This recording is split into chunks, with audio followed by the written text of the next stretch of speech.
Hello everyone, कैसे हो आप सभी। स्वागत है एक बार फिर से आप सभी का आपके अपने इस यूट्यूब चैनल ज्ञान विद्याकुल में। और आज हम फिर से एक मोस्ट इम्पॉर्टेंट स्टोरीज ब्रेक करने वाले हैं, आपके लिए लेकर आए हैं। ठीक है।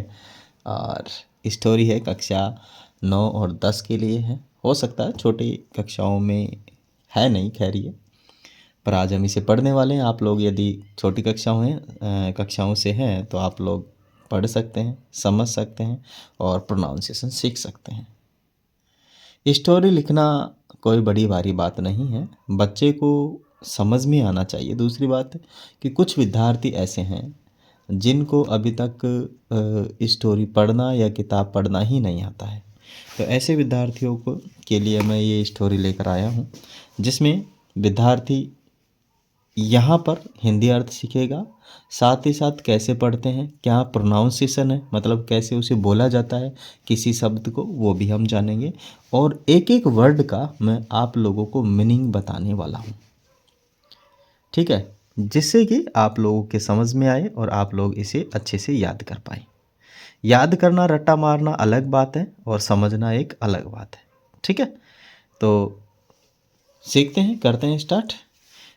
कहानी का नाम है four foolish bulls, four foolish bulls, या फिर हम कहें union is strength. Right, union is strength is एक और अलग है कहानी, उसमें भी आता है। किसान वाली जो है वो भी यूनियन इज स्ट्रेंथ ही है, और ये भी है। चार फुलिश बुल्स का मतलब है चार मूर्ख बैल। चार मूर्ख बैल है, उनकी एक कहानी है। और दूसरा है कि a lion and the four bulls, माने एक लॉइन और चार बैल है, उनकी एक कहानी है। दो नाम है इसके, किसी भी नाम से एग्जाम में पूछा जाए आप लोग इसे सही से बना लेंगे। ठीक है, मैं प्रॉपर एक एक वर्ड के साथ बताऊंगा, जिससे कि कोई मिस्टेक क्रिएट नहीं हो, प्रॉब्लम क्रिएट नहीं हो। ठीक है, चलिए तो करते हैं बिना किसी देरी के। There lived four bulls in a forest. पहले इसका मीनिंग जानते हैं। मानी देयर मानी वहाँ, रहते थे चार बैल जंगल के अंदर। ठीक है ना, मतलब इनका मतलब होता में। तो वहाँ जंगल के अंदर या उस जंगल के अंदर चार बैल रहते थे, या फिर कहें कि एक जंगल के अंदर चार बैल रहते थे। ठीक है, देर मानी वहाँ, लिव्ड मानी रहना, मानी रहते थे, फॉर बुल्स मानी चार बैल्स, और इन मानी में, ए फॉरेस्ट मानी एक जंगल, मानी एक जंगल में चार बैल रहते थे। समझ में आया? आगे चलते हैं। सॉरी, दे दे किन के लिए आया है? बुल्स के लिए, बैलों के लिए आया है। ठीक है, they were very strong. They were very strong, they मानी होता है वे, वर टेंस की पहचान है, पास्ट सिंपल टेंस की पहचान है। वेरी मानी बहुत, स्ट्रांग मानी मजबूत या ताकतवर।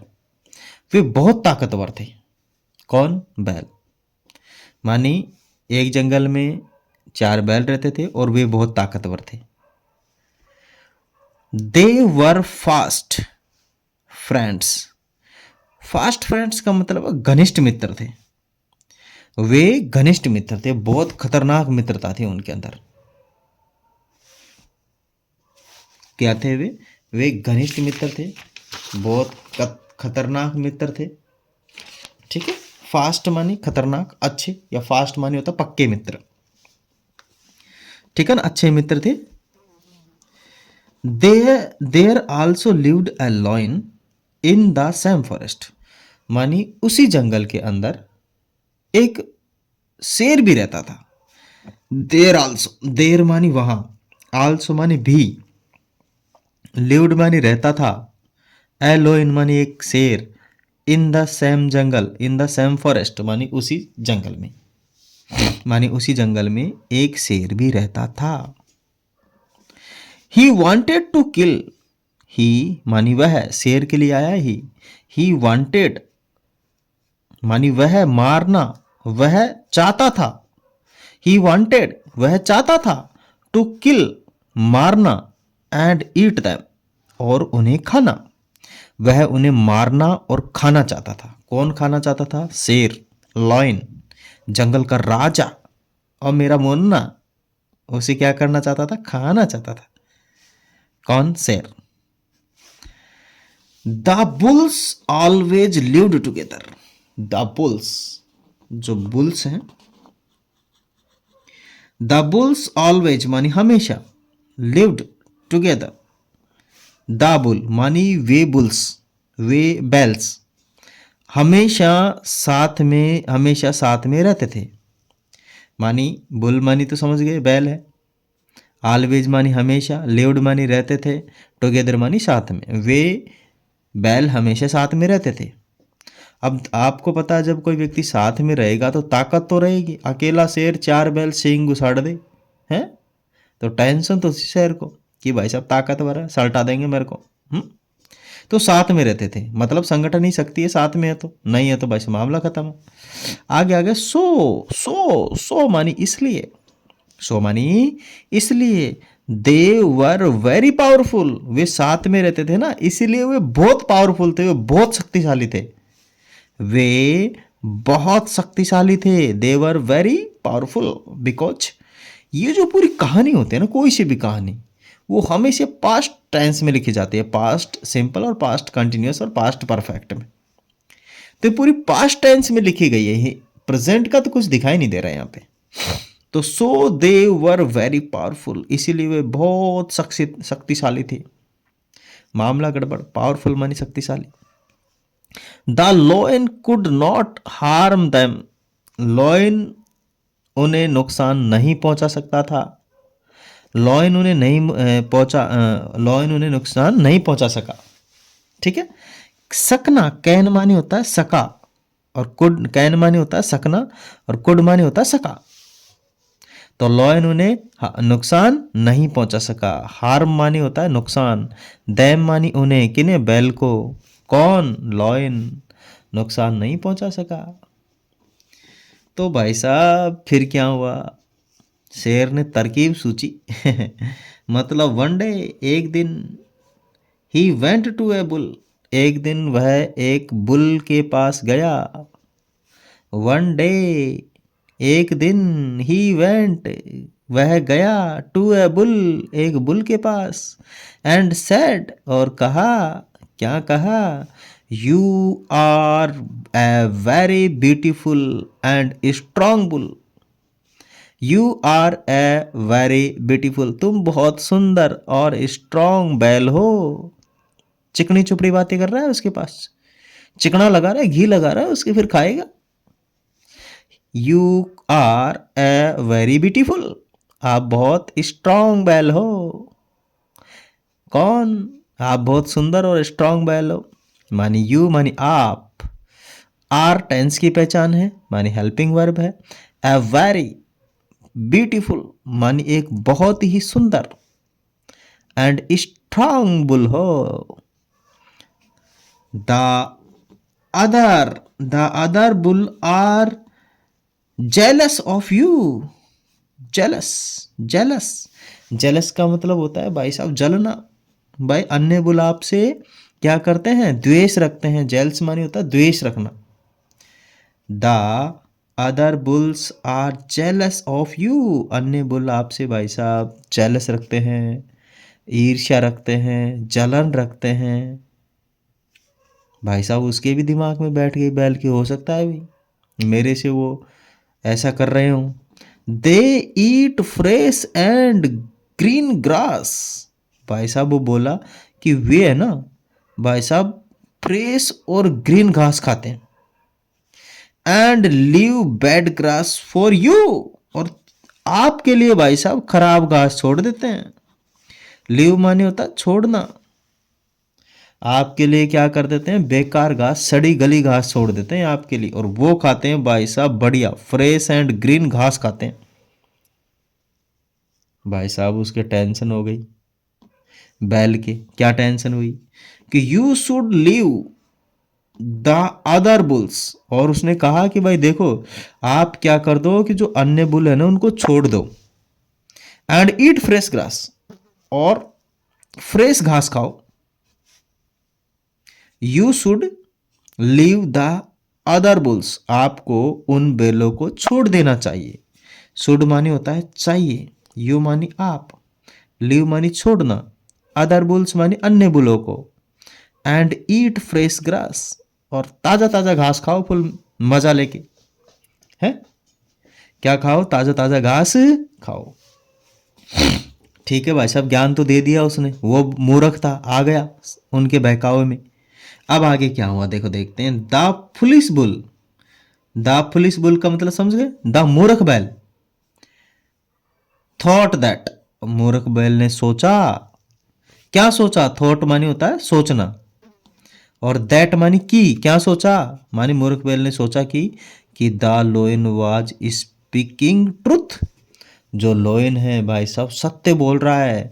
द लोयन मानी द लोयन जो है वो आज स्पीकिंग, स्पीकिंग मानी कहना बोलना, द ट्रुथ, ट्रुथ मानी वो सत्य कह रहा है। अगले दिन मानी next day, he went far away to eat grass, अगले दिन भाई साहब अकेला ये ना बहुत दूर चला गया हरी घास खाने। क्या खाने? हरी घास खाने, घास खाने चला गया भाई साहब बहुत दूर। ही वॉज अलोन, वह अकेला था। He was alone, he was alone, alone money अकेला, वह अकेला था। एक गाने में आता है, लोनली लोनली तेरे बिन ओ बावरिया, वहाँ था ना एक गाना। हाँ, तो उसके अंदर लोनली का मतलब होता है अकेला, अकेला तेरे बिन है। तो वो भी भाई साहब अकेला हो गया। कौन? बैल। कौन हो गया? अकेला, बैल। द लॉयन अटैक्ट, भाई साहब लॉयन ने अकेला देखा और कर दिया झटका, अकेला कर दिया उसने। द लॉयन अटैक्ट, अटैक माने होता है आक्रमण करना। लॉयन ने अटैक किया the bull, the lion attacked the bull, lion ने बुल पर अटैक्ट किया। किस पर? बैल पर। एंड किल्ड हिम, और उसे मार दिया। एंड किल्ड हिम, और उसे क्या कर दिया? मार दिया, सल्टा दिया। ही एट अप द बुल, और उसे खा गया वो खत्म। क्या कर गया? उसे चट कर गया। कौन? सिंह, शेर। शेर, शेर क्या खा गया? बैल को खा गया। He ate up the bull, bull को क्या कर गया? वो समाप्त कर गया, खा गया। फिर अगले दिन भाई साहब उसके तो खून मुंह लग गए ना। किसके? सिंह के। उसको तो मजा आ गया भाई साहब ताजा ताजा बैल खा के। तो फिर उसने क्या किया? फिर अगले दिन चल दिया दूसरे वाले बुल के पास, मतलब आफ्टर सम डेज मानी कुछ दिनों बाद। आफ्टर मानी बाद में, सम मानी कुछ, दिन, डेज मानी दिन। तो आफ्टर सम डेज मानी कुछ दिनों बाद। He went to another bull, वह अन्य बुल के पास गया। एक को छोड़ दो, बाकी सबको छोड़ दो, अन्य बुल के पास गया, अन्य बैल के पास गया। And respected the same word, और उसने भाई साहब प्यार के साथ वही वर्ड दोहराए जो पिछले वाले बैल के साथ दोहराए थे, कि भाई साहब देखो वो आपके जो तीन मित्र है ना, वो तो बढ़िया बढ़िया घास खाते हैं, हरी हरी ताजी ताजी घास खाते हैं, और तेरे लिए खराब सी घास छोड़ देते हैं। ठीक है ना? आप भी ताजी ताजी घास खाओ, उधर चलना, उधर बहुत अच्छा जंगल है, उधर बहुत अच्छी घास है, उनके बहकाव में मत आओ। हाँ, वे आपके लिए ईर्ष्या भी रखते हैं। आप बहुत सुंदर बैल हो, ठीक है, और ताकतवर हो, वो आपसे ईर्ष्या रखते हैं, इसलिए आपको गंदी गंदी घास खिलाते हैं। ठीक है ना? मतलब ज्ञान दे दिया भाई साहब। क्या दे दिया? ज्ञान दे दिया। माने इसका मतलब है कि द सम डेज माने आफ्टर सम डेज माने कुछ दिनों बाद, he went to another bull, वह अन्य बुल के पास गया। And respect the same word, और उसी ने उन्हीं वर्ड को दोहराया जो पहले था। और मैंने आपको भी बता दिया कि क्या क्या वर्ड दोहराया। आगे क्या हुआ? ही आल्सो, ही आल्सो वेंट अलोन, वो भी भाई साहब अकेला चला गया। वेंट मानी गया, वो भी अकेला गया भाई साहब। दो मित्रों को साथ में ले जाता तो बच जाता, उसको भी सल्टा दिया। The lion killed him also, उसने भी मार दिया। लॉयन ने उसे मार दिया, लॉयन ने उसे भी मार दिया। आल्सो मानी भी, हिम मानी उसे, किल्ड मानी सल्टा दिया, मार दिया। इन दिस वेज मान इस तरीके से, इन दिस वेज इस तरीके से, the lion killed all the bulls one by one, इस तरीके से लॉयन ने क्या किया, वन बाय वन एक एक करके सारे बैल को खा गया भाई साहब। लॉयन के तो फुल मौज हो गई, एक दिन मारता और 4-5 दिन खा के फिर पहुंच जाता और चारों बैलों को सल्टा दिया। मतलब अगर वो एक साथ रहते ना भाई साहब तो लॉयन क्या, लॉयन के बाप को भी उठा देते। लेकिन दिक्कत ये रह गई कि बोलते ना, हाँ एक वर्ड है, वो राउंड वाला वर्ड नहीं क्या, वो वाला, ठीक है ना, बोले अ, अपना खुद का ही जो है वही क्या कर दिया है, ज्ञान दे दिया है और लंका को उसी ने बर्बाद करवा दिया था। तो वो वाला ये कि एक एक आदमी को ज्ञान देता जा रहा था और खाता जा रहा था और उनको पता भी नहीं लग रहा था। इसके लिए जो अपनी मॉरल रहेगा वो यही रहेगा, यूनियन इज स्ट्रेंथ, मानी संगठन में ही शक्ति रहती है। अगर ये एक साथ बने रहते तो यूनियन इज स्ट्रेंथ होता, मानी संगठन में ही शक्ति होती। लेकिन भाई साहब ये अकेले थे ही नहीं और संगठन में शक्ति चली गई, खत्म ही हो गई, कुछ नहीं बचा, कुछ भी तो नहीं बचा, क्या करे भाई, कुछ भी नहीं बचा। चलिए तो आगे चलते हैं और फिर एंजॉय करते हैं अगली कहानी को। आज के लिए इतना ही, फिर मिलेंगे अगले वीडियो में। Thank you, thanks for watching. जय हिंद, वंदे मातरम।